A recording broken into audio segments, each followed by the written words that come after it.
I'm sorry. Penfield, on the other hand. Penfield, maybe. All right. Again, thank you so much for another week here at I am racist. Politically Correcting Podcast with Jose P.O. Lavelle. It's okay for me to be racist because I'm black, right? Dan from the streets. That's right. What I hear. It's cool to be racist and It's black. what I hear, man. You're only if you sing it, I guess. Now, if I talk about homosexuals, then I'm in trouble. They're starting They're strong coming. tonight. It's springtime, baby. It's the coming. ant is still going. Oh, you flicked it. He caught it.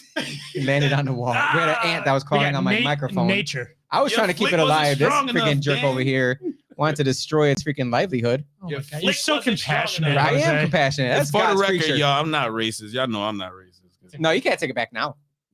No, it's I'm- already out I'm- there. No, honestly, y'all should hear me. They already I'm cut racist. that video, posted it on WXXI. You want to know why I'm racist? I'm equally racist to every race out there. I'll call you all out. Yeah. I'll call you all out. Just Yeah. equally cynical and hate everyone the same.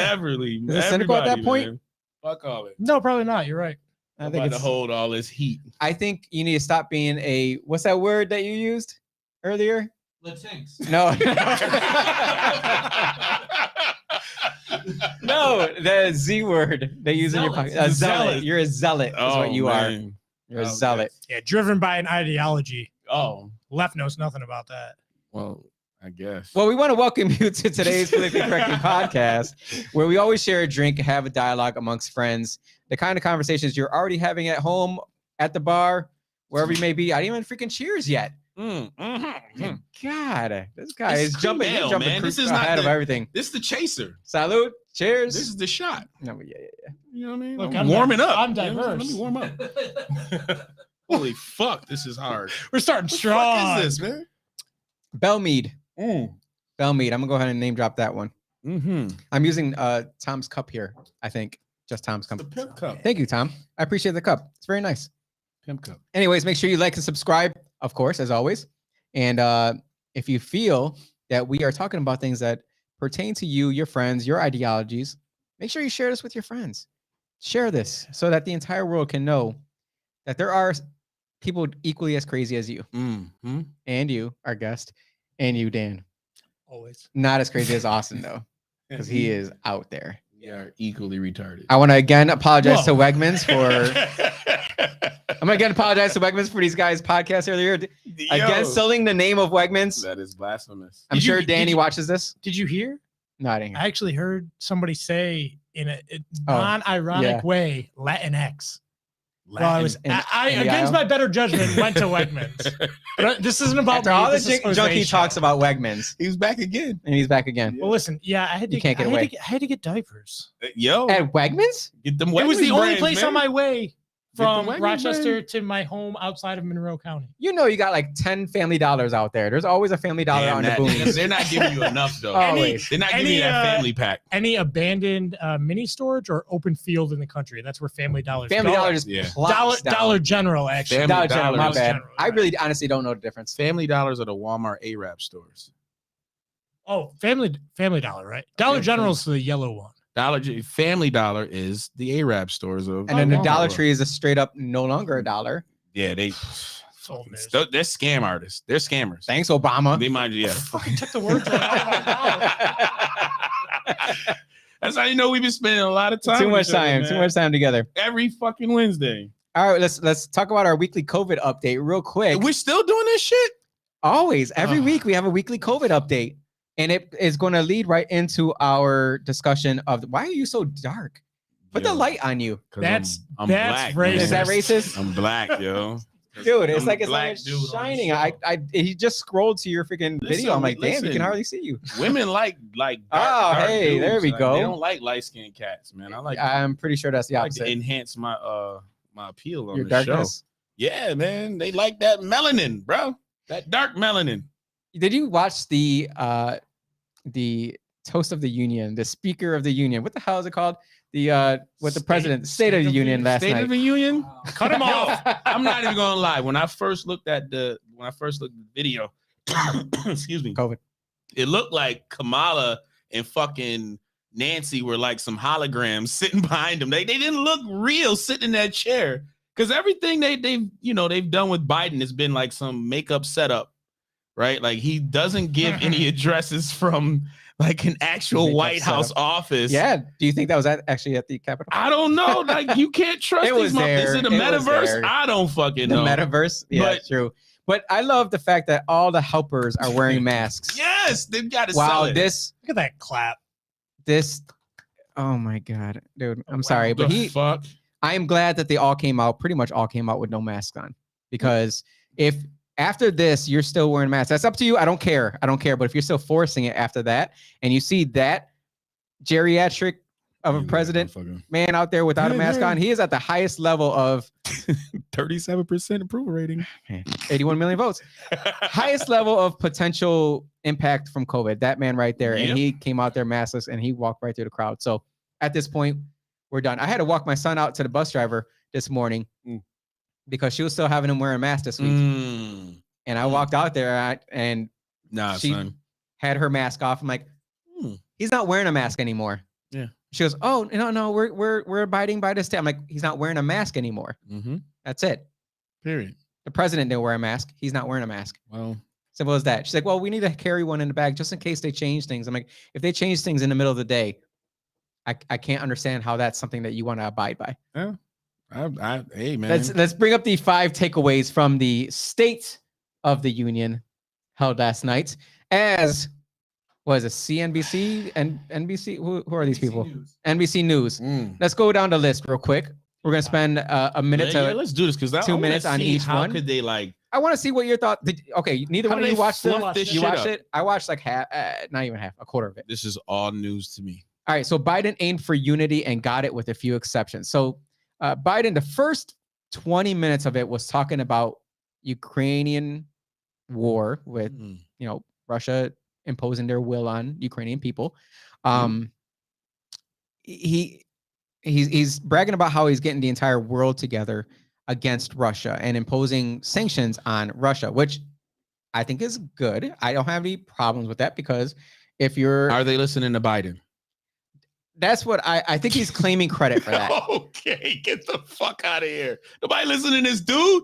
Even France and Switzerland got involved. Listen. Switzerland got involved. Check this out. Is it because of Biden? No. So this is what I'm gonna say, right? So isn't it the rule if we are in a fucking nuclear war or some shit, the president gets down in the bunker, right? So if he's the last motherfucker standing and Putin is the last motherfucker standing, we're done. Right? You might say America's over, right? If they had to go fight head up.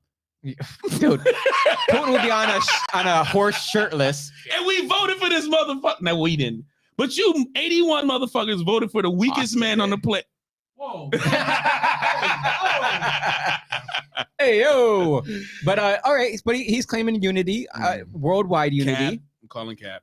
A lot of people are talking about how this is kind of very good timing for President Biden to make his, State of the Union address, where he has to deal with the immense amount of negatives that has happened in the first, 14 months of his presidency. I feel, I'm not going to speak for y'all or the country, but it seems like a lot of people say this is, I doubt Russia is waiting until President Biden is going to make his State of the Union address, right? So let's go ahead and knock that one out. I'm going to go ahead and say that's not timing. It's just, I love how NBC finds some fucking liberal positive bullshit to spit to their minions reading. Matter of fact, let's just face it. The fucking lefties don't even read this shit. You're coming in hot tonight. They are just reading headlines. That's it. They'll read a headline and then go to the next headline and the next headline. They'll be like, see, I told, he's not that bad. He's really standing tough to Putin. I do agree that is how they're making it out, that he is standing tough and that he's unifying the world against unifying Putin. Unifying the world as opposed to what the previous president did, is what they stated. So you disagree?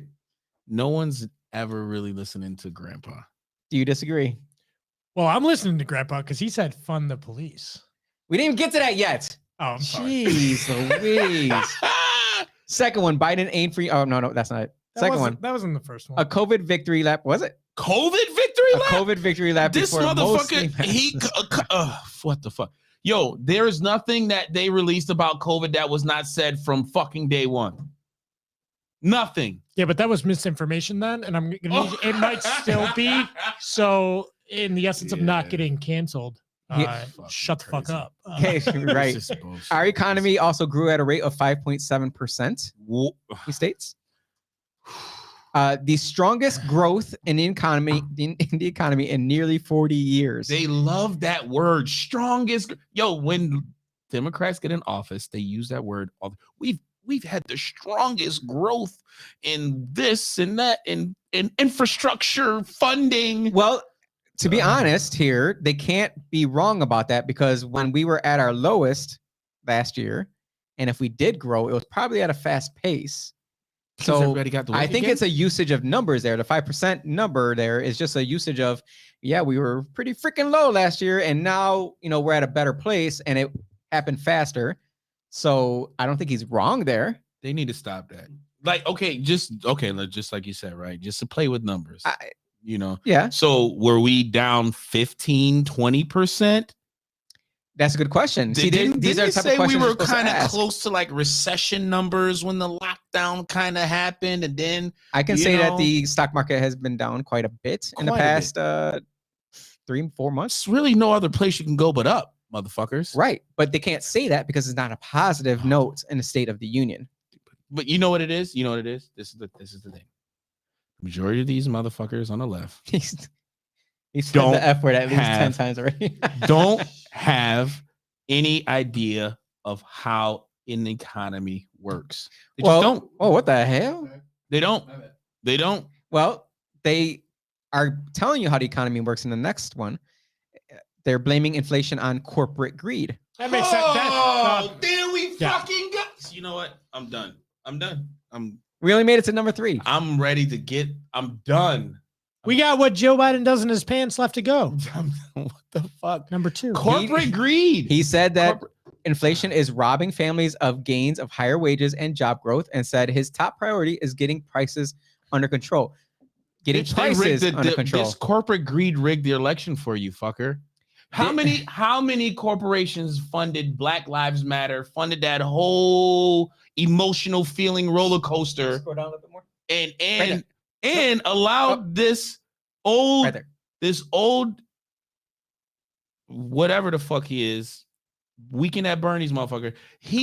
How many campaigns did he actually come out to and like really talk to the people? Like, yo, he didn't have to do anything. He didn't have to do anything. Well, he didn't have to do shit.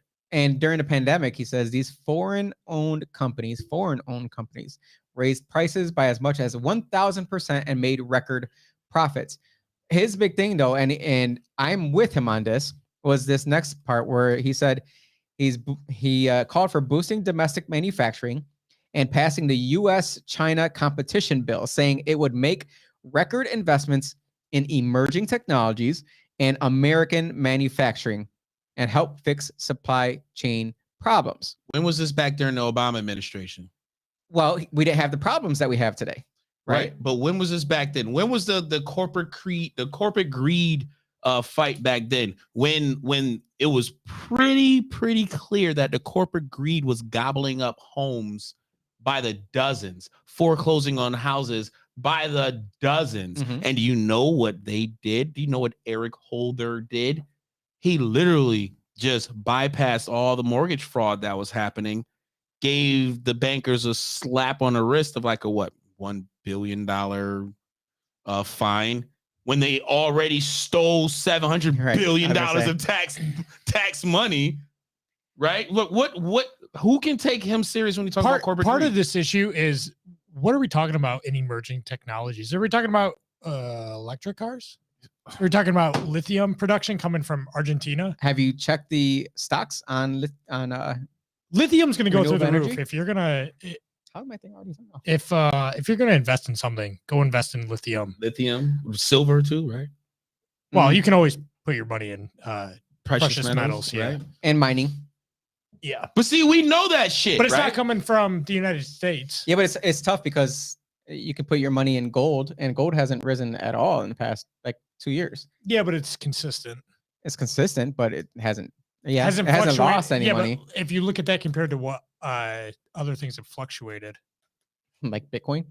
well, I wish I'd bought Bitcoin in 2012. Oh, don't He y'all. sounds pretty Trump-like right here. I was gonna say, I feel like he took a page out of Trump right there with American manufacturing, putting money into buying, and he said he's gonna buy everything American made. And I was wondering, why didn't we do that with the COVID tests, the COVID masks?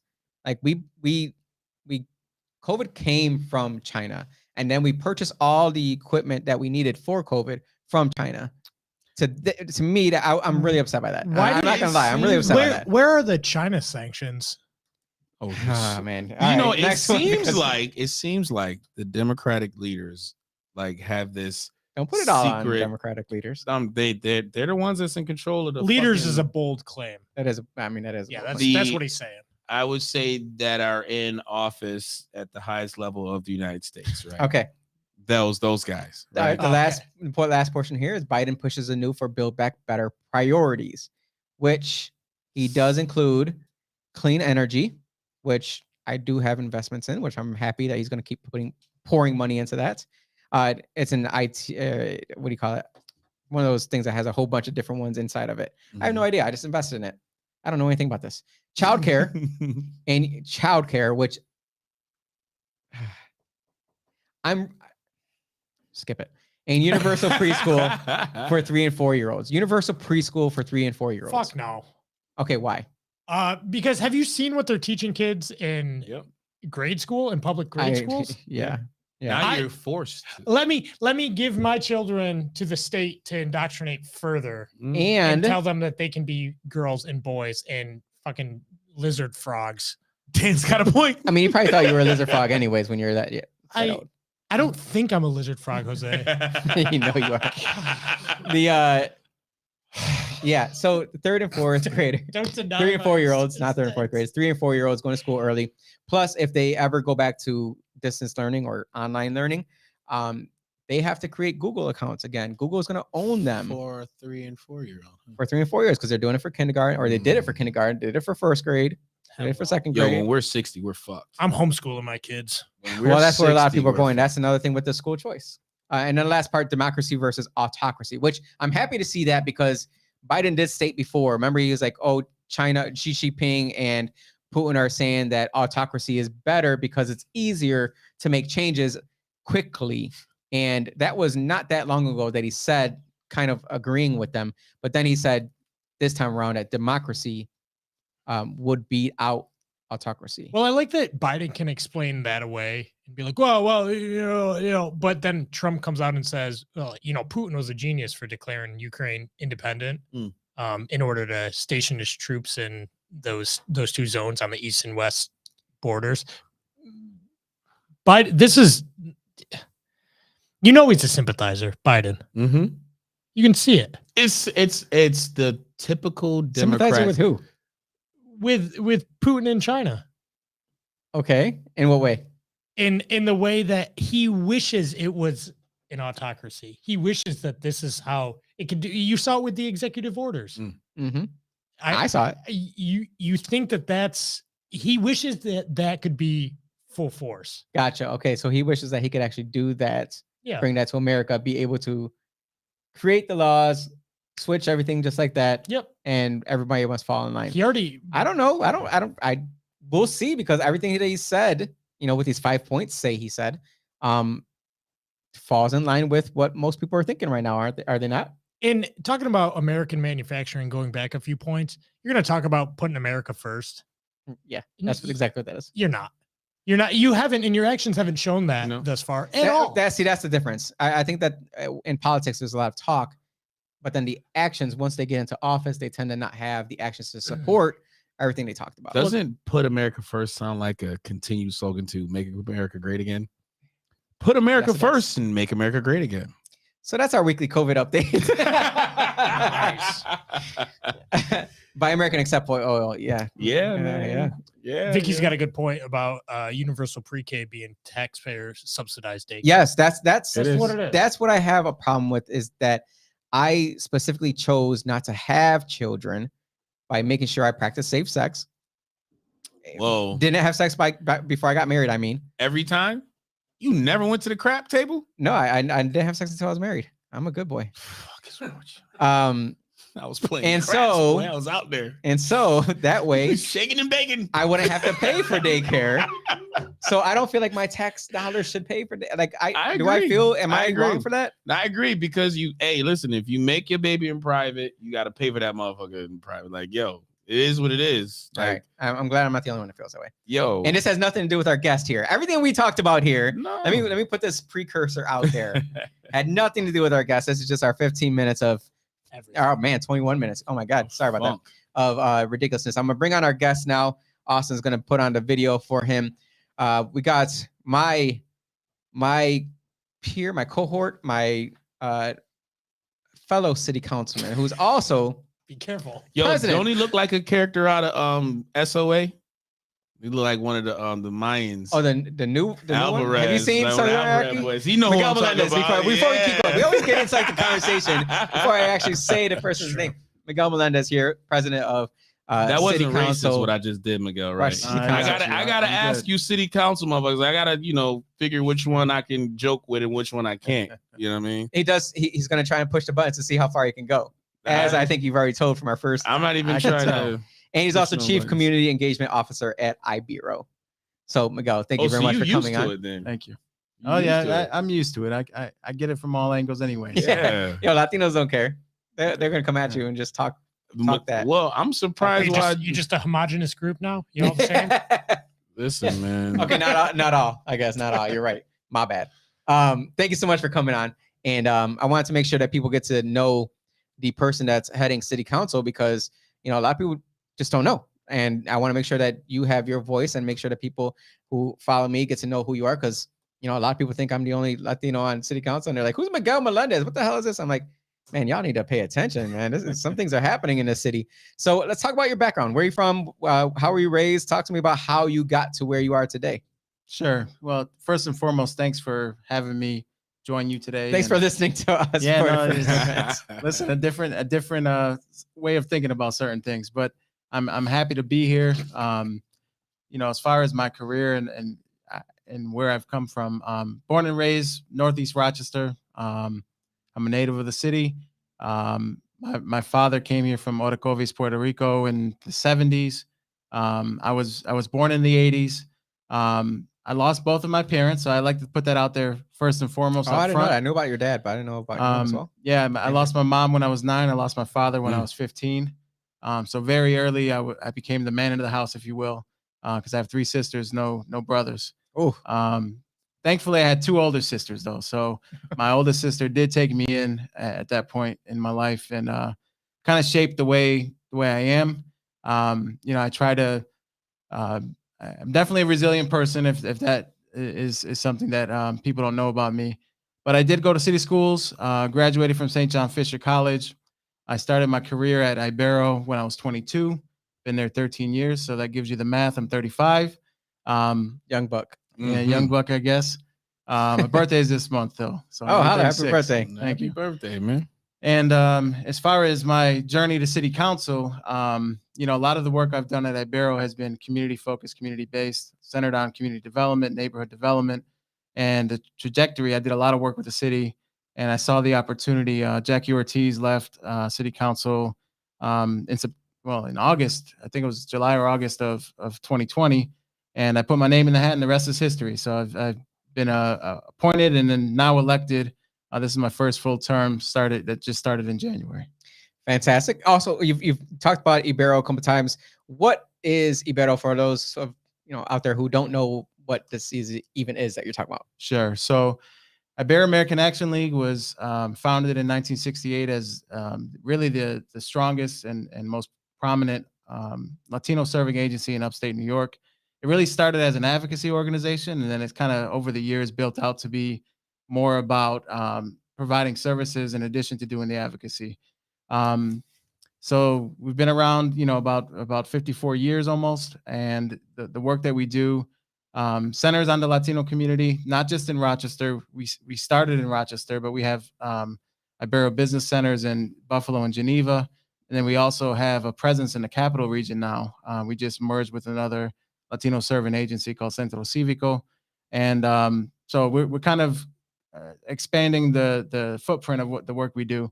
Buying them out? Merged. So Okay. Good way taking on some debts. Let's put it that way. You're gonna take this sign down and put this sign. Yeah. No. But you know, my role at Ibero, I've sort of been in various roles. I started off as a part-time grassroots organizer working like the North Clinton Avenue, Conkey Avenue neighborhoods. And then I worked my way up to the executive leadership team. I've been in the position I'm in now as Chief Community Engagement Officer for about 2 years. And the work I do ranges from community development at the Development Corporation, which is an affiliate corporation of Ibero. And then I also do a lot of work, really youth to seniors. So I do oversee all of Ibero's case management services. I have all the work that we do in schools. And then finally, we have a Centro de Oro program, which is Gold Center. It's an elder program that is at the Jackson R Center on North Clinton Avenue. So I have a range of responsibilities, all exciting stuff for me. No 2 days are the same, and that's the way I like it.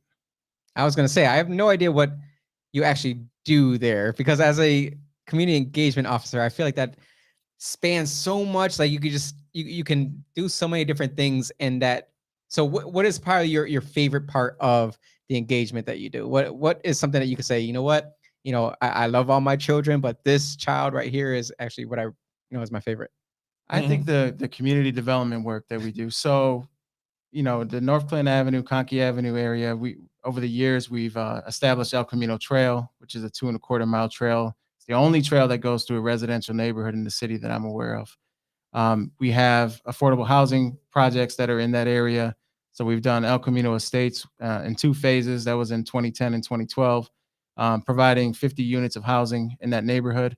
And most recently, we have 2 projects that I'm excited about. One is the International Plaza on North Clinton. Long time talked about La Marqueta project, about 40 years in the making, depending on who you talk to.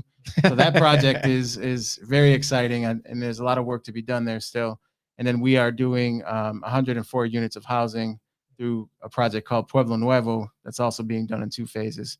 A lot of housing. A lot of housing, and it needs it. There's a lot of older houses there that just can't keep up. Well, and over the years, we've demolished so many units in the community. And, for us, it's about trying to do some rebuilding. One of the challenges with affordable housing is you don't want to do too much of it, because then you concentrate poverty. But I think there's a balance between trying to create safe and quality housing in the neighborhood, and then trying to do so in a way that is respecting the community and respecting what people want to see in their neighborhoods. Whose responsibility do you think it is for that, though? In terms of affordable housing? Yeah. I think it's a joint effort amongst various partners, right? So I think there's a private market that should, if the dollars and cents make sense, should find ways to invest in it. I think city government has an opportunity to try to do more affordable housing different ways. I think the land bank is an asset that, we just had a presentation today that we need to really look into, tap into, figure out how we can use that as an asset. I think the private and nonprofit sector has a role. Certainly I'm biased in terms of Ibero's role, but there's many other nonprofits that do provide affordable housing, high quality affordable housing. And then from there, I think it's a matter of how to make it make sense for the private market in terms of, if there's a large project, Center City, how do you make it so that, there might be ways to do market rate mixed with affordable housing? But I don't think it's any one entity's responsibility. I don't think it's just city government or state government's responsibility. There's a collective. Well, going back to the city and state government, like what is their role though? What do you think they should be allowed to do, and what should they, bring to the table? Well, I think as a city council or as a county or as a state? Well, overall, as a if they have a role, what is their role? Like what do you think their role should be? I think so. The way it's worked for, the work we do at Ibero, it's been a combination of bringing in state resources. HCR has resources. Also looking at the investor market. New York State has tax credits, so we've been able to move projects forward based on having resources from outside investors. So I think it's a combination. I don't know that the state can bear the burden on its own. I don't think I want them to. I don't want them either. I'm just saying, excuse me for the coughing. When you said tax incentives, though, like that's usually where the line is drawn when you're talking about private versus public, as far as their ability to assist the housing situation, right? Because there's a lot of people that feel some type of way about giving tax credits. Right. And that's where, for me, I'm just trying to get to the roles of all these other entities. Like, again, I have no problem with affordable housing programs that are designed to, create some sort of affordable housing in certain neighborhoods that they're investing in. If you want people to pay a lower rate for whatever, you're going to have to invest. There has to be some investment on that, that other group's, side. So you're still in a private versus public situation. So when we're going back to saying what roles do you think government kind of, since they feel they give certain breaks or certain things, they feel that they can overreach a little bit by wanting to do more by, like, with regulation and stuff? Let me jump in there for a second, because you said something in there that you said private versus public. Yeah. And do you really believe that there is a dichotomy there at war where that you can either do one or the other, or where are you going with the private versus public thing? Well, the private versus public, it all comes down to your ability to profit overall. Once the public starts to dip into the private, proceeds, you limit their ability to do more for the community. There's been a constant overreach, not even just with, different type of regulations and laws that are in place, but just overall tax increases and taxes and fees that accumulate for just the private sector to keep adjusting. So anytime you see these changes and fluctuations within just, inflation, right? Things that's supposedly out of the government's control, right? The limit of goods and services causes prices to increase, right? So the government isn't factoring into the price of lumber that skyrocketed. We are, though. I can tell you that right now. Well, unfortunately, we are. It is. Lumber is really it's crazy, right? Well, the numbers that we had from, let's say, when they first came to us, let's say a big project like the library. I'm sorry, I don't mean to take over the conversation, but there is a conversation being had that needs to be had, that people need to understand that I mean, I don't know how you feel. This is completely up to you to answer that on public versus private thing. But I think that you did say something earlier where it's kind of like a combination of the two or the three, because there's nonprofit in there as well.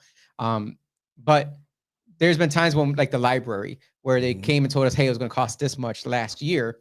Now they're in the middle of actually doing the work, and come to find out, shit, those prices went up. Costs money. And then they got to come right back to city council and say, hey, we need some more money. And that only costs, this is an argument I literally just had the other day with Parks and Public Works, our meeting that we had. It's me and the commission and the city administration. Some things, unfortunately, just cost freaking money and bring nothing in.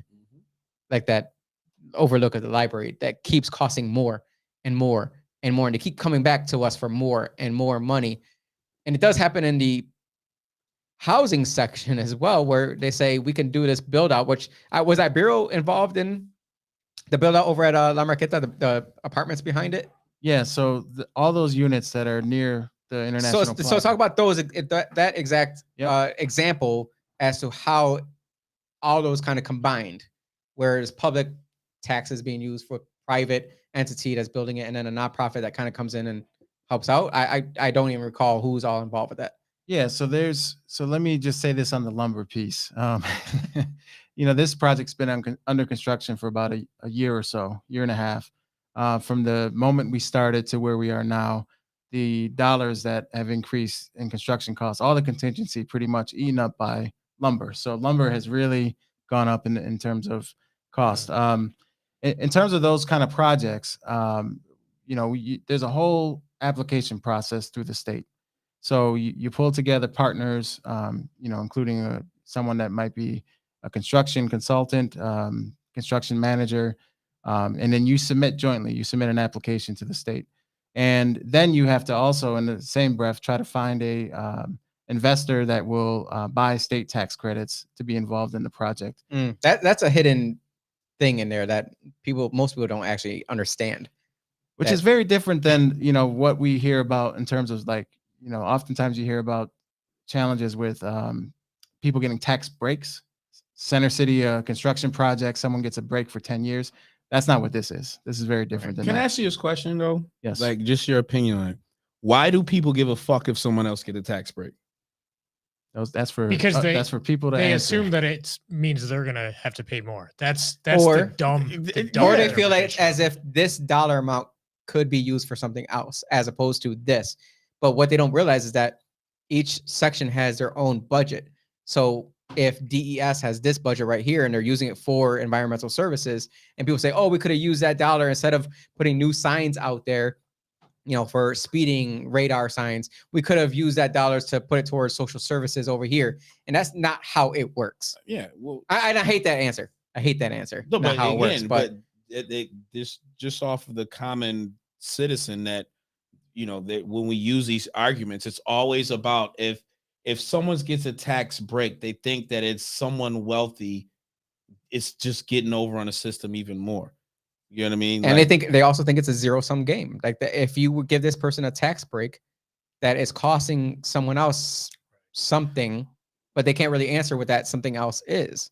do you know, like really? I'm not quite sure you finished the answer. Though, to your original question. I know, but how we do. We elaborate and fucking just talk about other shit. I'm down. But I'm Keep just going. trying to help people understand. Like you have to to even get something going as big as that. You know what I mean? As what? As like a big construction project. There's so many jobs. There's more people you can employ if you got less that you got to fucking pay to Uncle Sam. And you can do a lot more for the city with the right people. First of all, I think a lot of issue comes into the government getting in bed with the wrong fucking businessman. If you are the one that's deciding to do the deals with this fucker, right? So that's your fault if you made the wrong deal. If you council member whoever that came this big ass idea or whatever and wants to get paid and do whatever for the people, if you made a wrong deal, that's on you. So there's also I don't want to stop you from answering, but there's a whole group that actually goes through the RFPs or goes through who they're going to choose to do whatever project. And Miguel can keep going with that answer. I hate to keep talking because I want to guide the conversation. That's all right. But what happens for legislation on city council is that there's a whole group that meets to discuss which RFP are we going to accept and why.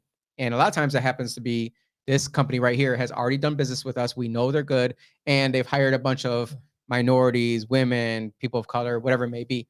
And then it gets provided to us saying, we have chosen this entity to do this work. Do you approve of it? So when you say that it's on city council to choose the right companies to do business with, I'm going to push back on that. How do you think, Miguel?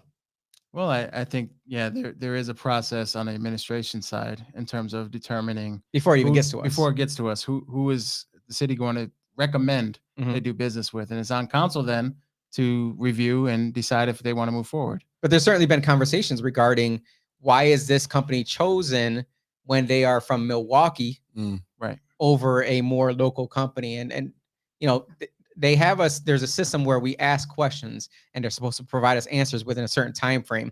And then we make the decision based off of the answers that we get. Well, what about with Bull's Head? Because I heard a guy from Atlanta is supposed to be doing that. I'm not going to speak to Bull's Head because No? I am personally biased against it. Oh, okay. Nothing against Bull's Head by any means. I'm glad. But I'm just trying to figure out. I'm just trying to figure out how does one get in? Well, right? I want to explain that because how much Bull's Head got compared to La Marqueta.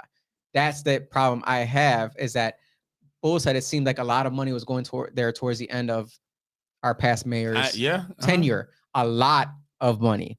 A lot of money. And to me, it seems to me, and you answered to your own viewing because you were behind the snes of Ibero on that one. It seemed as though La Marqueta was more rushed because she, in my opinion, again, because she wanted to get the Latino vote, she wanted to give them something. So she gave them La Marqueta on what may have been something that was done 40 years ago, but updated. I think we could have done a lot better job. But I don't know. Speak to that. I just from outside looking in, from before I even came on, I have no idea what the work that was done for La Marqueta before I came on. Yeah, you have way more information about that. So actually, that conversation started in 2016. The neighborhood did a vision plan about what they wanted to see. That's money too. Well, but the city didn't pay for that. That was actually Ibero leading that. So we did a vision plan with the community, and we came up with some preliminary concepts. We worked with the administration. Whether it's political or not, I'm going to take the win. I think that, we were able to move it and get it done. And, when you have a project that's been talked about for 40 years, I think you take the progress as it comes. 40 years, bro. 40 years. God damn, they was hating on the Latino community. Did they not see the 40 years ago, we were a Republican city, by the way. Yeah, that's probably why. Because I was wondering, I'm trying to figure out how you motherfuckers got Democratic Puerto Ricans, but that's beyond it. Like, y'all hate government. But anyway, or a homogenous group. That's right. For what has happened with North Clayton. I just recognize real from the improvements that have happened on that street. You have to give credit to the people who took on the responsibility to see where they live. They see where everybody, kind of met at and congregated, and you made it your own. And you have to, commend that effort, right? Like, you have to give credit to what it's due. And I think we were talking about this before. I was like, the Latino community, the Black community, white community within this city itself, I don't understand how we have like this so much divisive conversations with, like, I don't understand how like folks can say like you're racist, right? You're a Puerto Rican racist, right? How the fuck does that happen, right? I'm pretty sure you have relatives that live right next door to a whole bunch of Black folks, and you go relatives that are Black. Oh, that's not an that's again. That's one of the poorest excuses. I got white friends. I'm not racist. I'm not racist because but here's the thing. That shit matters, though. Friends. That shit matters. I think that doesn't have anything to do with how the city has landed, where Latinos are congregated around one area. I hate the cliquey shit. Wow. I recognize that. But they're moving. But they're certainly moving. I mean, a lot have moved into the Northwest. Yeah, I have the largest growing Latino population in the entire city. I think. I appreciate. You might be close. I'm not sure yet. I don't know. I'm going to go ahead and claim it. Listen, I appreciate it because I want a lot more Spanish restaurants. Just so you know. I hear you. You know what I mean? Like, I can't keep going to El Taino every goddamn time.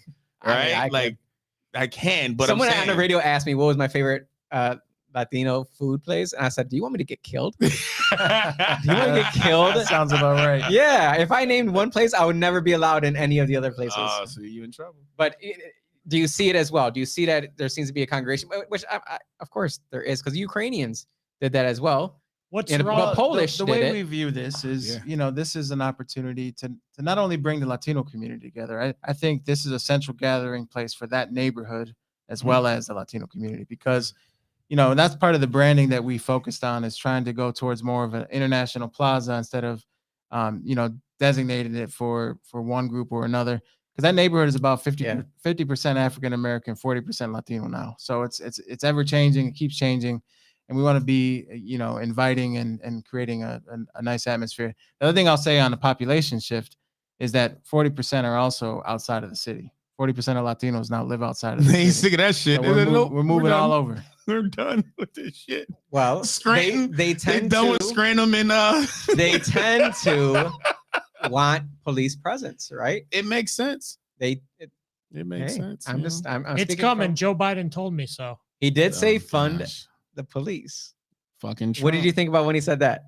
When he said fund the police? I was surprised that he said it, to be honest with you. Out loud? Out loud, right? Yeah, but I think that that there's a shift in terms of thinking about how public safety is viewed after the last couple of years. But there's certainly also a shift in terms of making sure that with the homicide numbers going up in the last couple of years, the violence going up during the pandemic, that we also maintain some level of public safety. That would make sense, right? What he should have said is, guess we were wrong. Yeah, but he won off of that. Yeah, no. We're not gonna go into that. You cannot fuck up any more than this phase of the Liberal Party is fucked up on. You can't fuck up any worse than this. 37% approval rating. And he campaigned on Trump fear, white supremacy fear, which I'm sorry. I stopped being afraid of the KKK way back when I first learned about the KKK.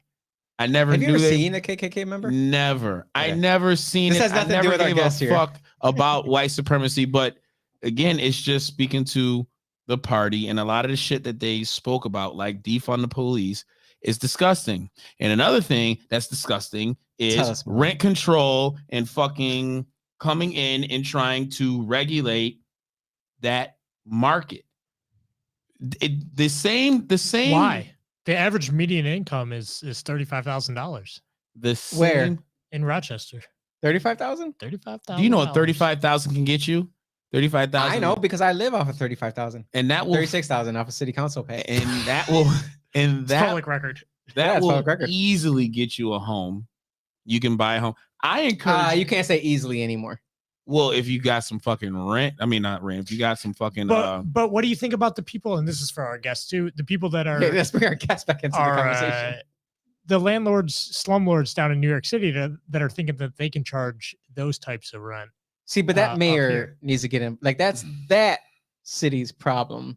I feel as though many people are bringing New York City problems to Rochester. But it's just a vine. It just grows up, right? So you get the rent that's increasing down there, and then it just trickles upwards to Rochester, Syracuse, Albany.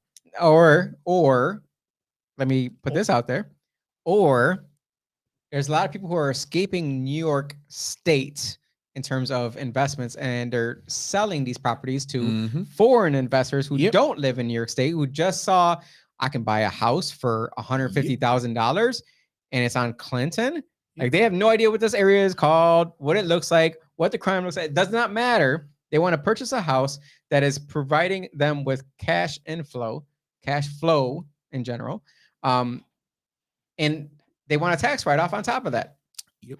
That's it. That's all that matters. So if we, in my opinion, again, if we keep pushing out the housing providers in our area, we're going to keep bringing in these outside investors who are going to keep increasing the cost because they're buying at a higher value. And so they must make back their money. They're investors. You have to make back your money.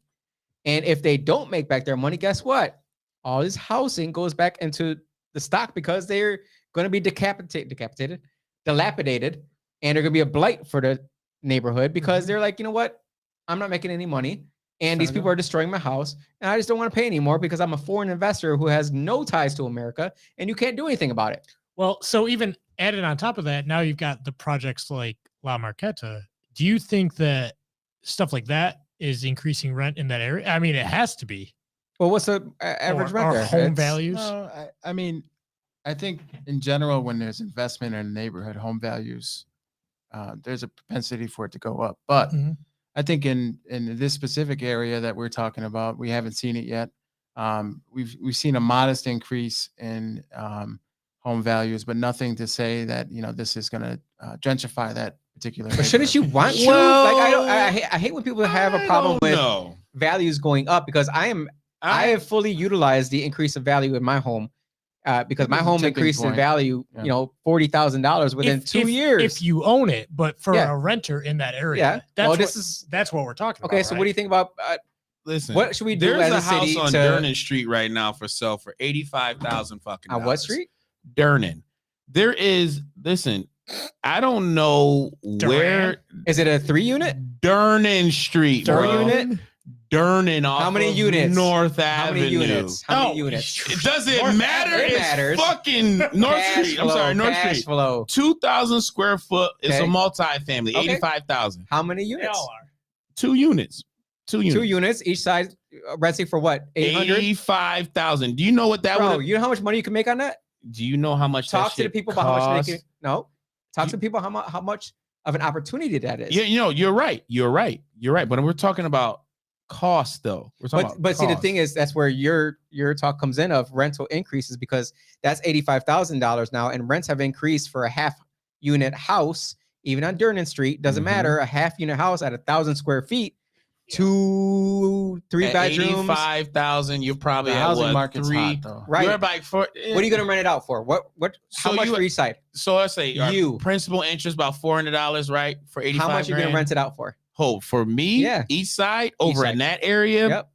If it's a 2 to 3 bedroom, probably 750, 800. All right, so let's go with 750 lower.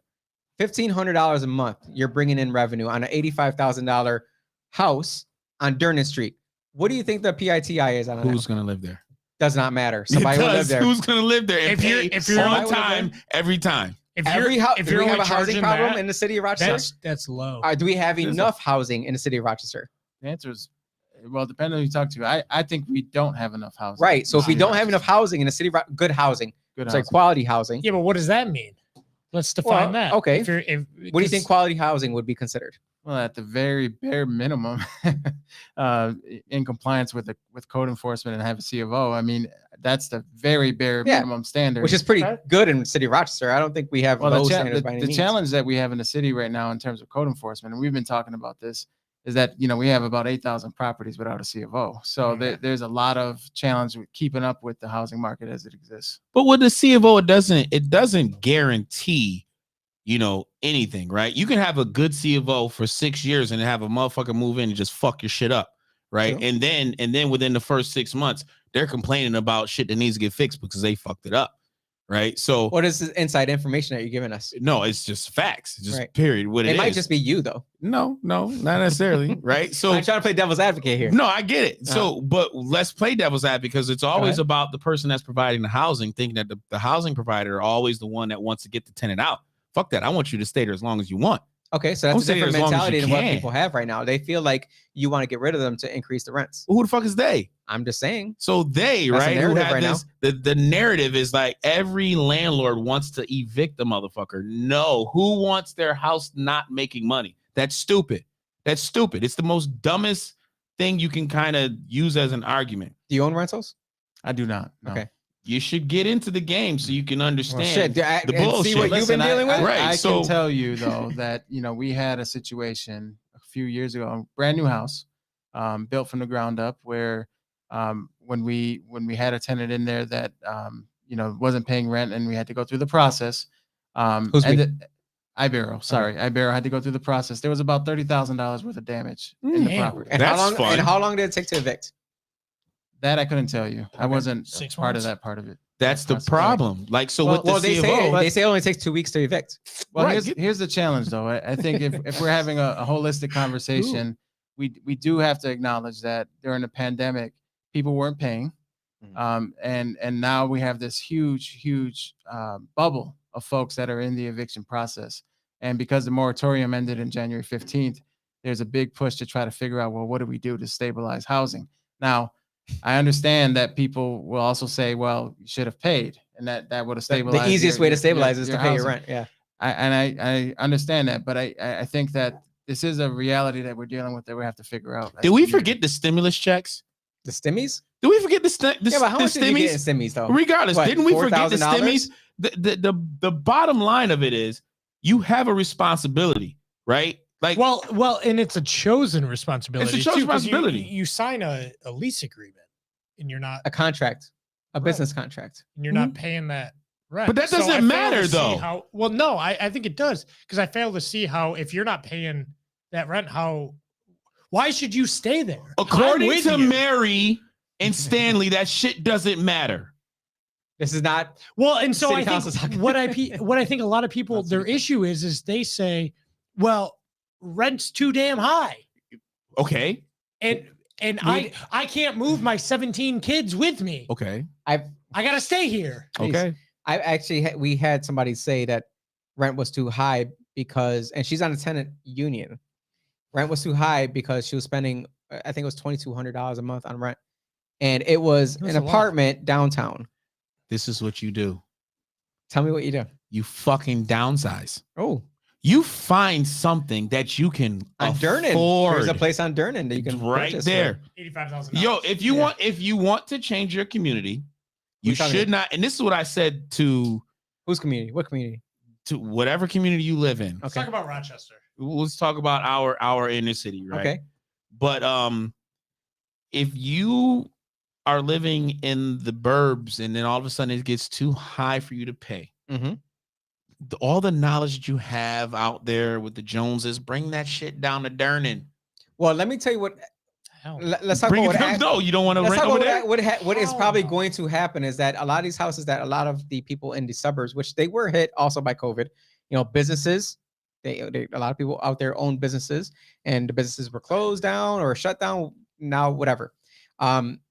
With enough knowledge, you know that your house in the suburbs right now can attract a renter that pays an exorbitant amount of money. And if you take that rent and say, I'm going to go ahead and rent this out to them, I'm going to live with my family, my mom and dad for a year, and I'm going to just stack that rent, pay my mortgage, but just stack the difference instead of paying more towards the mortgage, stack that difference.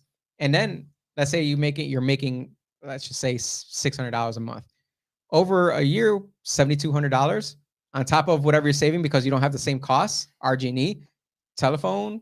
So who has a telephone anymore? I'm showing my age. Internet, stuff like that. You're not having those costs either. So all your paycheck is now going into your pocket besides what? Food, I guess. That a lot of people understand that you have to downsize or go live with friends and family. But that's where I'm trying to get at. And like, get that rental income. Why is city council trying to solve You can't answer the fucking But like ask the question. No. Yeah, ask the question. Yeah, that's what I'm saying. Why are we trying to solve just the ability to think for yourself, to think what you deserve? Let me cut you off. Whose responsibility is it to There you take go. That's care a better of question. themselves? Yes, great. Yeah, that's the question. Because I'm gonna let you finish. no, yeah, because I'm gonna let you finish, but because again, when you tie into what city council feels as though they need to solve, which is they need to create affordable housing. Who told you that you had to solve that problem? yeah, because we have a nonprofit that focuses on that, right? Do they create low income housing? Ibero? There's many in the city that creates low income housing, but I think there's never enough affordable housing to meet the demand. You don't the think reality. so? I don't think so. Not right now. Not in the city of Rochester. So how is it the city's responsibility to create that? I don't know that it's necessarily the city's sole So responsibility. why do these motherfuckers think it's their responsibility? That's what I'm getting at. Because within that article, you had two. What article? The DNC article that came out about the rent. Pull that up. The rent. It's not rent control, but it's pretty much good cause eviction. Yeah, good cause eviction, and the task force that's being created. Another freaking part of government that needs to create some that first one. some solution to affordable housing. Have the mayor talking about it, and then it's spreading to city council as if they have a fucking idea of how to solve it themselves when they've never owned anything in their lives. What did the outside mayor their own actually personal- say? Well, he said he was speaking about. That's usually my question to a lot of people that say, "Oh, he said this and the other." Okay, No, what he- did he he- actually say? No, he said Let's it. see. It was it was something that they needed to try and figure out, and he was part of the task force himself before it. So so within that, you give this rallying call to a bunch of Marxists, in my opinion, that wants to stand up and say, yes, this is the time. Now is the time to solve, high rental increases. How do you do it as a government? How? I'm just now reading the article as he. Well, I think they're trying to Close figure to it. that out. But As our no, guest has said. how can government regulate it? What can you do to just go ahead and say, you know what?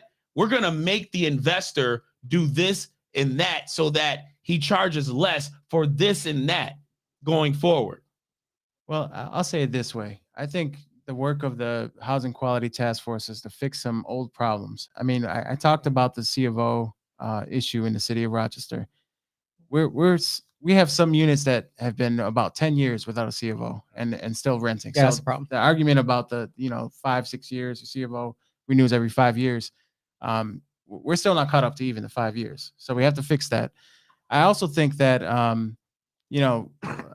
don't want to sugarcoat anything, but certainly there might be some people who made choices not to pay rent, but there's also people who did lose their jobs and were out of work during the pandemic. And I know the moratorium and the landlord issue, the housing provider issue has been a delicate balance because many people have lost thousands of dollars. Some people have even lost their properties during the pandemic. So I understand that argument, but at the same time, I don't think that everyone who has been part of this challenge in terms of finding housing and not paying rent has necessarily made that choice.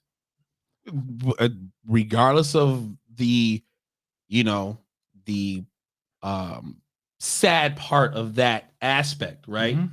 The emotional aspect. The emotional aspect of it, right? At the end of the day, unfortunately that term. for the folks who are supplying the housing, who are private owners, you know what I mean? Like, if you can't pay for bread to go to Wegmans aren't, you would hope that they'll just give you some bread, right? But if you can't afford it, if you can't afford milk, if you can't afford it, you're not going to continuously be able to go and get it for free. They're like, shit, you have to be accountable for it. And unfortunately, it is the sad part of our society and what it is right now, Well, right? I don't think it's our society. I think it's just life. I think people are trying to Yeah, take away sorrow or trying to take away strife or trying to take away stress out of your life. And to me, that's what creates a lot of people. That's socialism. But exactly. So and unfortunately, and I want to get your point on it.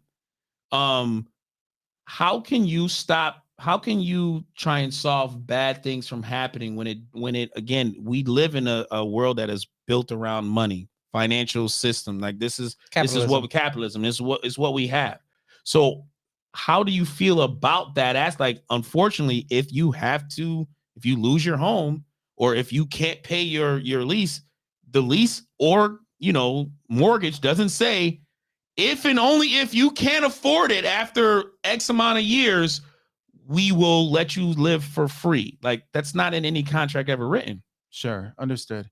And I'm not suggesting that we should have a society where everything's rent free. What I'm suggesting is that we have a unique set of circumstances these last 2 years. Now, with what's being proposed, just to make this clear, I know that non-payment is one of the good cause for eviction. Just to put that out there as a statement, but there's certainly going to be a lot of debate around some of these things, and we can't. I will be there, right there, front and center, just so you know. It will be widely available on the Tube of You.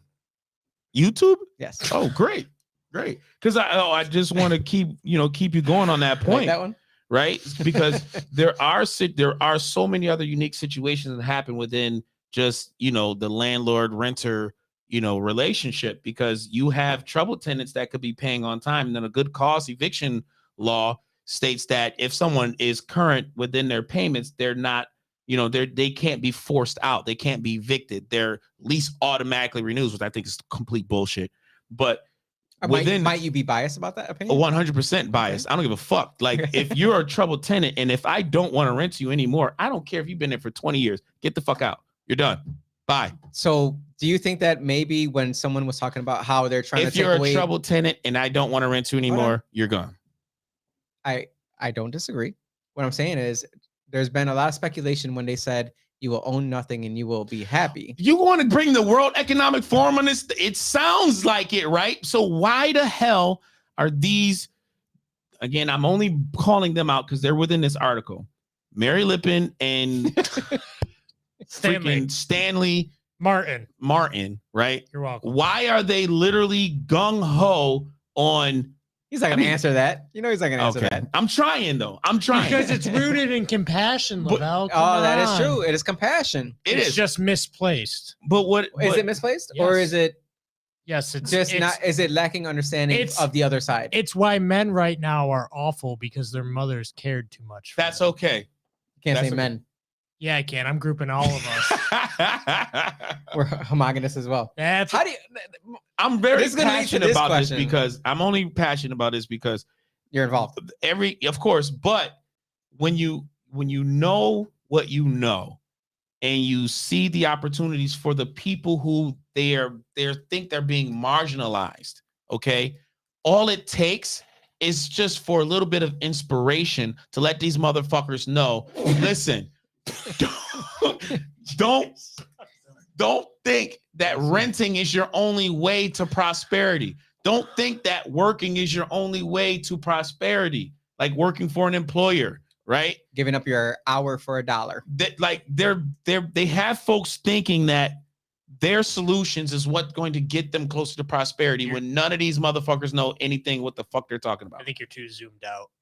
Well, I think that we should acknowledge that, you know, we really need to figure out what problem are we trying to solve. Yeah. Right. And I think there is a reality that there's also many challenges with our housing market, housing stock, and there's many issues with building conditions. I'm not saying that's any of us, but you know, we might know some folks that have poor quality housing and they're just renting, collecting a check.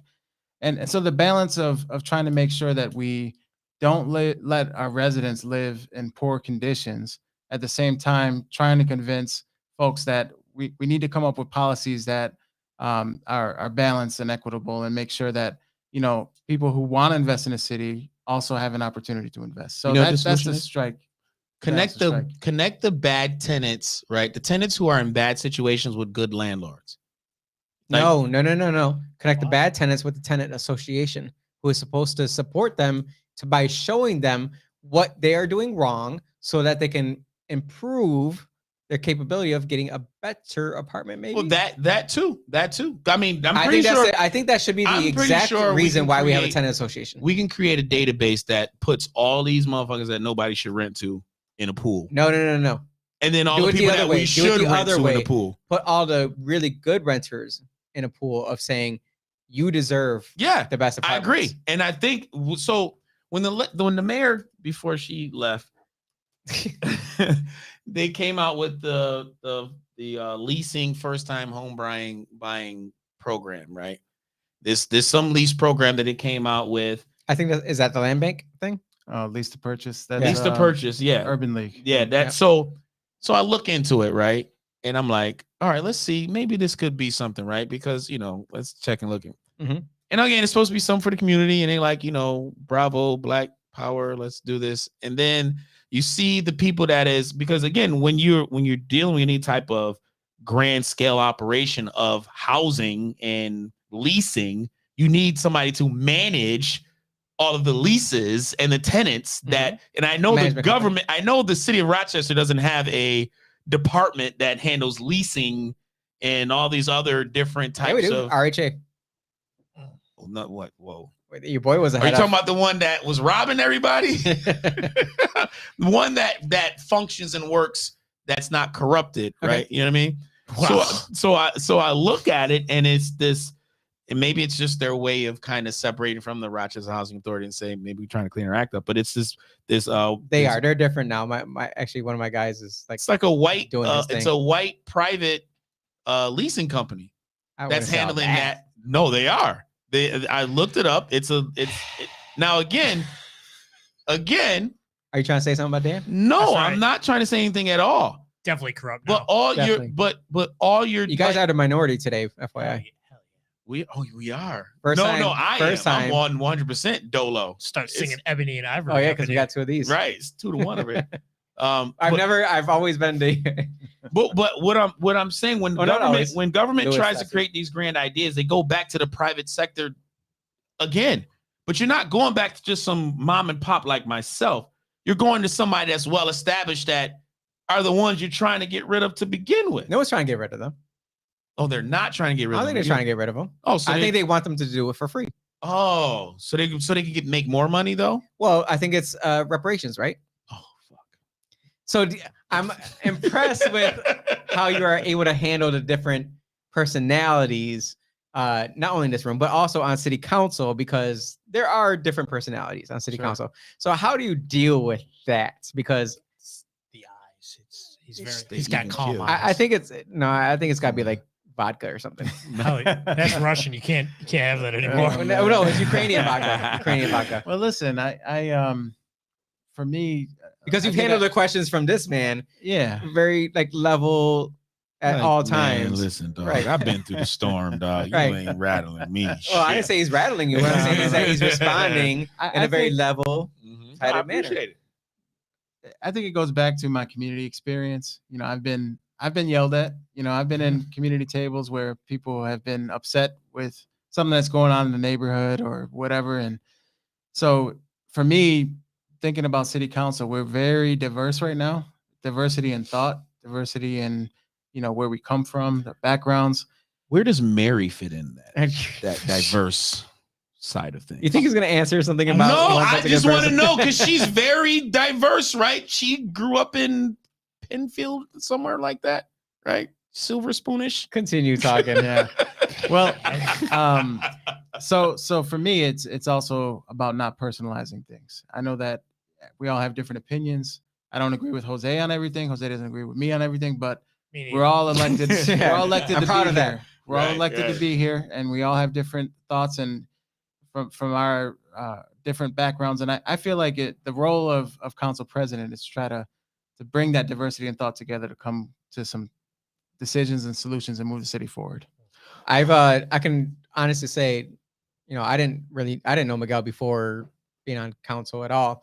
Obviously you hear amongst circles of everything, but I've had drinks with Miguel, and man, that's like number one thing for me. If I can have drinks with you and just have a conversation and be I freaking appreciate that. a regular person with somebody, but at the same time, I can also have drinks with Mary and be just regular people. Like, hey, let's leave our differences at the door and just fucking have a conversation. But what about what though? Like what the fuck? Like what? About what? I'm sorry, yo. I don't know, man. Listen, You're don't telling me you never had a conversation with somebody that you just didn't really agree with? I mean, you've dated people that you didn't agree with, right? See, so like I'm just talking about that specific individual, right? Okay. Like, Well, we're not going to talk about that specific. I can talk to anybody, even that individual, and be like, yo, why the fuck you like just retarded? Like, why? Like I can say that. You know what I mean? Don't Can break you? your I'm face. not quite sure you can say that. Oh, I can say. What's she gonna do? Are we bringing the R word back in 2022? Oh, all day. Jeez. At least listen. I at least call myself. I call myself retarded multiple times a day. Well, if we I'm can, okay. if we can have Eminem on the stage of Super Bowl after how many times he said the F word, All right. the FAGGOT word is what I'm saying Yeah. in 2022, and I'm sitting there like, how the heck do we have Eminem? Yeah. Eminem hasn't been canceled at all. Eminem's never been Because canceled. he didn't go. If he would have said something against black folks, knowing, you know, He got crucified. He took a knee. He went to white guilt. I wasn't like really. Did you like the halftime show? Have you watched it? I Super did Bowl? watch it. I thought it was good. Okay. Yeah. You were born in the mid 80s, right? You're 35, mid- so 86. 86. enjoyed Yeah. the show? So you're an actual millennial then, I guess so. sucker. He doesn't care what labels you put on. Yeah, him. Yeah. You're part of can't the participation trophy era. Like you were. You were the first to get the. I'll stand with him right here. You got the participation Yeah, both trophy. of you. How old are you? I earned 35? some real trophies. You know, you got real trophies. I never got that shit. I got them. Listen, the L. I took the L. I got an 8th place ribbon. Like what the fuck? I got a 5th place ribbon one time. I throw them shits. Them shits was accumulating. All the rest are trophies. First place. All the rest are trophies. First place. Them shits is front and center. You know what I think we can all agree on is that Rochester's way better than Buffalo. What do you think about that? I'll say that. Yeah, Hell yeah. sure. Do you think we Fuck get our that. fair share from New York State? No, we do not. We absolutely do not. Do you think we Why should annex is that? ourselves from? I'm some now. New I'm York going to State? bring. Sure. Why is that? Well, I think well, first and foremost, we don't get our fair share of state aid. Right. Right. Why? Compared, I can't give you Who's why other responsible than- for that? Obama. I think it's a combination, but the primary responsibility is our state delegation. I mean that's who go down states and advocate for us. But I think we have a role as city council and administration of the mayor has a role in this too. So well, we have to I've heard push. multiple times before that Lovely Warren was not very approachable when it came to working together. I wouldn't know. I worked very well with her. You did. No, that's a joke. Laugh. Miguel doesn't laugh. Miguel doesn't laugh. It's those calm eyes. I'm It is, very, I guess. very interested to see what this next administration is going to do. All right. So what are your thoughts on where we are as a city and where we are headed? What do you think that some of our opportunities might lie? Well, I think we have a lot And of what you're going to do about it? Well, I'm going to work with you to figure it out. President. At this Mr. point, President. I feel like the big focus for me in figuring out the next year and a half or so is what do we do about this violence prevention? And some of it is investments that I think we have to make as a city. I think we need to do more around prevention. We do have an office of Are you talking about safety. funding the police? Let me get through this part, and then we can talk about the police department. So I think that we need to do a lot more on the ground. We have Pathways to Peace that moved to kind of a part-time role. I think we need to bring back more boots to ground in neighborhoods, trying to prevent conflict. I also think that we have to refocus the job of an officer. Officers are spread way too thin. There's too many different call types that they respond to. I know that Jose is working with Mary on a civilian response corp. That's right up her alley, though. Like, No. I think this is a great thing, a great possibility for the city. I know that I wasn't able to make the meeting, but they had a meeting with Sacramento that really looks at, what types of jobs might, things like traffic tickets, right? Things that could be, or responding to an accident. Where could we have a different type of response that'll free up law enforcement to do other things? So here's my question. I just don't, I really want to know, why the hell does government think like the private citizen really wants to go out there and fucking interact with people, where like there's more security guards with security licenses than actually patrolling RPD. That's a fact. There's more security guards in New York State. Prove it. Look at the numbers. Like I can't pull it up, but that's a fact. There's more security guards with licensed security licenses that are out there working and why do we just regular private jobs? Black Hawk. Like there's a whole bunch of Latina owned Black Hawk. That is true, and they don't. Never mind. I'm not even going to talk about some of the shit that, because I used to do the security work, and Black Hawk was kind of slow at paying checks. Well, because you're that age. Just kidding. I don't That's know not the reason. I don't know, but what I'm saying though is we always go to like thinking that the private citizen should be put in these type of positions. I don't think leaders think that. From? I think that the people who speak for the community say exactly that. Yeah, but why? Yeah, why do they say that shit? What? Because they want to be put in that position and get paid a good amount of money. They want to go out there and do that job. So I hear. So you mean to tell me Mary? I didn't. No. She's a politician. Okay, but still, people from within the community are saying that they want people from the community that can speak to those people who are committing the crimes. What? So like people that just got out of jail. And they want to go out in the streets. Why don't you just do that? Why do they need just go and do it yourself? Because they're not getting paid. Nor did they get the recognition. There's a balance here. And I feel like, it's not really fair to keep bringing up people who aren't here, right? But the reason why I'm bringing up, because that motherfucker need to come here. Let's go. All right. She was on my first episode ever. Damn, here. Come back again. She won't. Come back again. No, she won't. No, especially not after this one. Are you kidding me? Oh, okay. Well, I'll say this though, that there is a balance. I mean, if you talk to a police officer, they'll tell you there's certain things they wish they weren't responding to. And so those are the things that I think we need to look at and decide, is this really a law enforcement response, or is this something that we can find another way to do it? And I think that's the work that we really have to do with the That's next what we year. are doing. Yeah. But a job is a job, man. Like, No. Hold on. Because the job of a police officer is what? Serve and protect. Serve and protect. Right. Yeah. So protect how? Well, fuck. Who? Intimately. No. Oh, okay. Well, however way they're. Your job is protect in what way? You want to make sure you protect someone from dying, Yeah. right?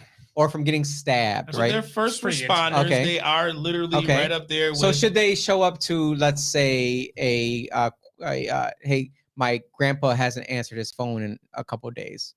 Can you go check on him? Should they answer that? I don't think so. Right. What I don't about think what so. about my What about school crossings? My 13-year-old is locked in her room and she's got a knife. You know, I don't know what she's doing. Right. What about that? Well, Like, is she a danger to anyone else but herself? Maybe. Well, there's a maybe in there, yeah. But if she's not saying I'm gonna kill you, and Well, she's saying I'm who's gonna to kill say that- myself, What if she said she's going to kill herself? You're putting Law enforcement private will respond to that. citizens. Oh, I know they will. they will. But do you think that they should? Because That's what I'm asking. I back think in my so. day, Dr. Kevorkian would say that's a moneymaker right I there. saw it. I'm gonna go. No one remembers Dr. Kevorkian. Yeah, he's Dr. Death. Dr. Death. Well, that's you're right. dealing with Yeah, that's more mental health, Yeah, that's right? I'm saying. And What and isn't mental health these days? Honestly, whatever. There's a lot of stuff that should be or shouldn't be. And I do remember, the police chief was talking about that before he got kicked out. He was talking about the city RPD needs good more way to put resources. They need more. Yeah, he was kicked out before he said they needed more resources to handle with mental health. Now that's such a very delicate, situation. do you think that police officers should respond to mental health? Right. So that right there, that pause right there. they should, but they should also be provided with more resources? But do and you think knowing they how to want handle it. that? You think they want Who that? else is going to do it? They're there to Why fight did you crime. sign up for They're the there job? to fight crime. You signed not up deal for with the mental job. health. Mental health is just the same as if somebody's okay, mentally they're messed up, but then what if they're physically messed up? You still have to respond to it. You see somebody that's laying on the ground with a broken leg, you have to stop and respond to that. Well, yeah, that's So the you- fire department usually does. Right. So within just that aspect, there could be other, entities that could, at least do more. There's a lot of That's what we're putting together. there's a lot of mental health institutions out there that are kind of perpetuating these problems by sending people who have mental health back out there when they know that they shouldn't be out there. So let me say, first of all, I think everyone agrees or knows where I stand with law enforcement. I've never wavered one bit of my You sure? never wavered one bit of my support for enforcement of law. As many daggers as they freaking threw at me, Daggers. arrows, daggers, stab in the back, everything that they threw at me, I never Stab you wavered in the one bit. back. Damn. But I have worked with RPD. I've worked with police union president, and I said, let's talk about some things that we could take off your hands so you guys can do your best work. And they provided the list. It wasn't me that provided the That's list. lazy. They're Well, being I'll lazy, also man. say this, we transitioned, regardless of the circumstances, how we got here, but we transitioned into some first responder mental health protocols. We PIC have team. the person in crisis team, the PIC team. Which should have been the county. I still say the county should have freaking Either that that money or together. maybe the county needs to send us some money, something I like think that. so. But That's your boy. Don't put that shit on me, Bobby. But when you do call 911 for those services, if there is someone that's a threat to themselves or a threat to others, 911 is co-responding to. The police department's co-responding. So it's not like we're sending mental health providers into situations that are dangerous, or at least that's the intention, is to not do that. If there's You any never danger know. whatsoever. If there's any danger whatsoever, the protocol sends an officer. So Right. there is a balancing act to this, and I think that with mental health specifically, as we come out of this pandemic, it just increases. I mean, we looked at some data the other day around the amount of shootings, and for me, to me, that's in part mental health. What's going on in our community? Yeah, if you shoot somebody, you crazy. And I would say this, this year, I looked at data just yesterday. We're on track to actually increase the amount of shootings at this point. Looking at year-to-date numbers, so we got a lot of work to do. We got to figure this thing out, and it's my goal as council president to get every council member involved in public safety. I made it a 9-member committee, which is not out of the norm. Usually, it's a 5-member committee, And I wanted to make sure everyone was involved and invested in this. I mean, I hope you can get through the skulls of the motherfuckers who think less is better. Who's the 5 members on the public safety? I know it's all 9 of us. It's all 9 of us. You're on it. So I hope. You sure you want me on it? Of course. I hope that, there could be some form of balance that's brought to this argument, because at the end of the day, less is not better. I've always thought that there should be more diverse within the community when it comes to law enforcement. And I've seen that within the last couple of years. You've had, police chiefs that have been African American for the last, how many have been? The last 3 have been, African Americans. So let's not act as though that these advancements have not happened. So when we talk about law enforcement, we should have more people that looks like the folks that you are policing interact, but not at the same time. We should not say that white law officers should not be involved as well. It should be, a community-based effort to get the same people within that community. Maybe we could market towards folks within the city, like, yo, you want to be a cop instead of being on the fucking corner, right? Yo, you can make more money. No, you can't. You can. No, you can't. Well, corner boys don't really. That's make what a little shout out to a former guest, Isaiah, or a young man that came on. Getting his award next week. He said it's not about the money for young people. It's about pursuing their passions. Yeah, well, find some passion. You can be a rapper and a cop at the same time. Well, I'm with it. Give people the avenues to pursue their passions, especially young kids. You need the money. I like what Isaiah said. I like what he said as well. That's why he's getting an award next week. Yep. Shout out to Isaiah. Is it on St. Patrick's Day he's getting that award? No, it's next week. When is St. Patrick's Day? Next Thursday. Okay. It's one of those white people things. It's one of the white people things, man. I appreciate you very much for coming on the show Yeah. and dealing with our nonsense here. It was I had a fun time. I don't care what anyone else says. We always do, man. But what do you want to leave us with? Well, I think that I'm hoping that the next couple years working together, we're able to figure out some of these longstanding challenges in the city. We haven't quite solved some of our neighborhood's biggest challenges around the open air drug markets, around housing quality. And I think this is actually an opportunity in the city to build new amenities. I'm really excited about some of the positive stuff that's coming, like the High Falls State Park. Northwest. That to me is going to be a huge asset for not only the city, but the region. And I think we just got to continue to focus our investments. We have a huge opportunity with all this American Rescue Plan Act funding. And I'm just excited to be at the helm at a time like this when we have the resources to do some positive stuff. And not during COVID. As long as they allow us to go outside, right? Be on lockdown with a nice state fair, but you can't go. State fair. State park. I'm sorry. Down in the valley down there where people have been throwing their needles. No, there's only one valley, and it's in Charlotte. FYI. Charlotte. So why is the Northwest District your favorite district? I'm a at-large council member, so I won't answer that one. But it's just better than Buffalo. I'll say this much. I had a family member that lived on Lakeview Park near Dewey. Holler. And it's the trap now. Some of my fondest memories are going from my house near St. Paul Street over the bridge, Driving Park Bridge, and visiting family. So I've always been a Northeast Rochester guy, so I'm gonna stick to that. I'll say that's my favorite quad of the city, but I respect what you're doing over there. Yo, let me tell you how fucked up it is over there, right? Over where? In that district. Say something. Yo, you can go down Seneca Park, right? Seneca Parkway. It's my former stopping ground. $400,000 house. Mm-hmm. Go to Burr. Brian. 60. 25. Dewey. Like you go right in the corner of Dewey and Seneca Park, right? You see a crib that sit right at that corner. And you'd be like, I would not live there. However, if I went down 2 blocks up Seneca Park where I can look and see Aquinas football field in the back of my yard. I Yeah. will be so cozy. Drink Yeah. my little coffee. That's that Home Alone neighborhood. Yes, Right spending It is. $300,000 on my house. There's so much money in this city. People need to realize Mhm. it. We have so much damn money. Our real estate alone, the investment that happens within just housing itself. There's more money out there than you motherfuckers. If you want even to know. apply yourself, and there's many opportunities out there to learn from people like Lavelle. You can't learn from me, man. From if you want to learn a trade, talk to Dan. He knows about all the trades here. Yo, we can literally teach people. And you the want to know about game. finance?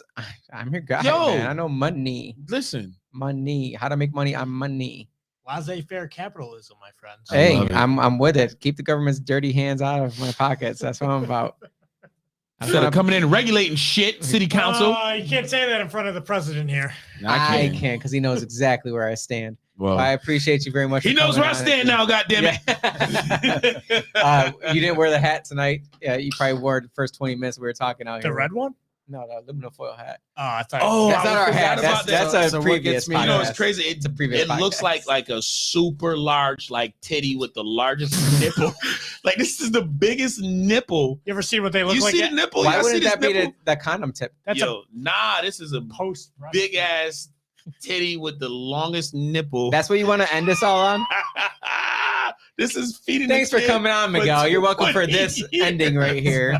Thank you. Share this with all your friends. Yeah, That's thanks not for a having me. tinfoil Oh, he's hat. not sharing it. He ain't sharing. That's all right. We're gonna make Miguel famous here. They're gonna know. That's the sound it makes, right? If you have any questions about city council and how crazy it's getting, Miguel's your person to reach out to. But I appreciate everything you do, and I appreciate your even-headedness about everything that's happening on city council because I'm sure it can get just heavy. So I pray for y'all. appreciate man. that. I pray for y'all. Um, I Pray- don't know how y'all work with them motherfuckers. Swear to God. So I would quit a long time ago. Walk out like done. You have to resign your position because you're a after being quitter. That's why. 100%. Sorry, y'all voted for me, y'all. But I'm out. 2 I'm days out this in. bitch. I quit. Austin, play that funky music.